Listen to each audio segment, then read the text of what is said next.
చెప్పాలి.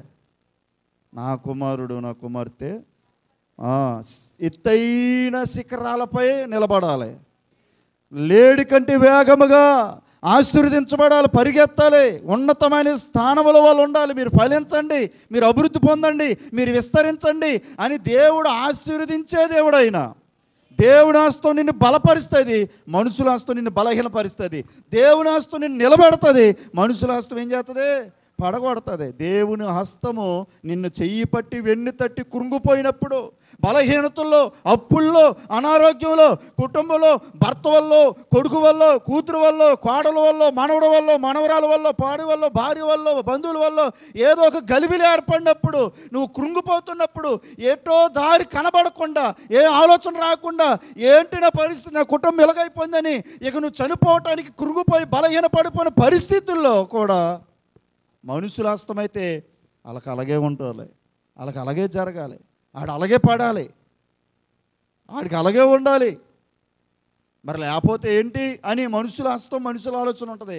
కానీ దేవుని హస్తం నువ్వు ఎప్పుడైతే కృంగిపోయావో, ఎప్పుడైతే బలహీనపడ్డావో, ఎప్పుడైతే ఒత్తిడికి గురైపోయి నాకు ఏ ఆధారం లేదు దేవా నీవే దిక్కు నువ్వు అనుకుంటావో, అప్పుడు దేవుని హస్తం ఏం చేస్తా తెలుసా? భయపడొద్దు, నా కుమారుడా నా కుమార్తె భయపడొద్దు అని నీ చెయ్యి పట్టి, నీ వెన్ను తట్టి, భుజం తట్టి నేనున్నానని నడు గమ్యం వరకని దేవుడు నీ పక్షము గుండి నిన్ను నడిపించే దేవుడు ఆయన. హల్లెలూయా.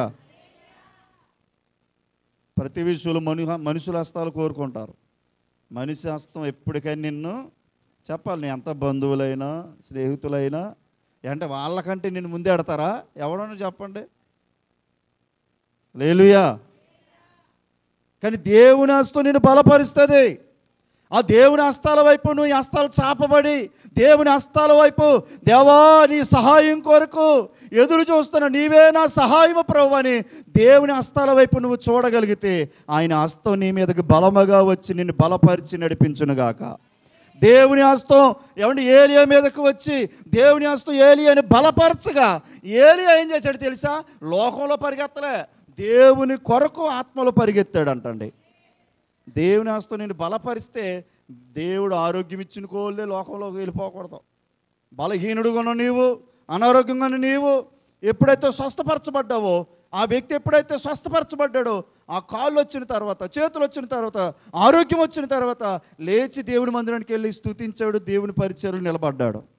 కానీ ఈరోజు ఆరోగ్యం వచ్చిన తర్వాత దేవుని మర్చిపోయిన వారు ఉన్నారు, బిడ్డలు వచ్చిన తర్వాత దేవుని మర్చిపోయిన వారు ఉన్నారు, వ్యాపారం వచ్చిన తర్వాత దేవుని మర్చిపోయిన వారు ఉన్నారు, ఉద్యోగం వచ్చినప్పుడు దేవుని మర్చిపోయిన వారు ఉన్నారు. వస్తే ప్రభువుని ఇంకా స్తుతించి ఇంకా ఎక్కువ అవ్వాలి, కానీ రానప్పుడేమో దేవునికి దగ్గరగా ఉండి పొందుకున్న తర్వాత మర్చిపోయినటువంటి కృతజ్ఞత లేని బ్రతుకులు దేవుడికి అవసరం లేదు.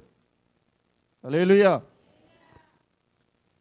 దేవా నాకు బిడ్డలు కావాలని ఎన్నో సంవత్సరాలు కన్నీరు కార్చగా దేవుడిని బిడ్డలను ఇచ్చాడు.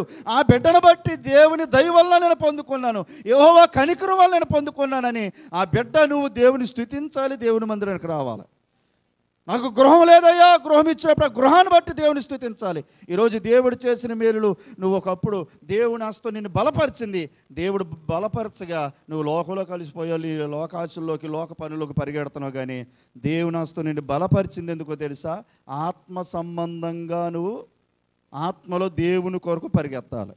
ఆమేన్.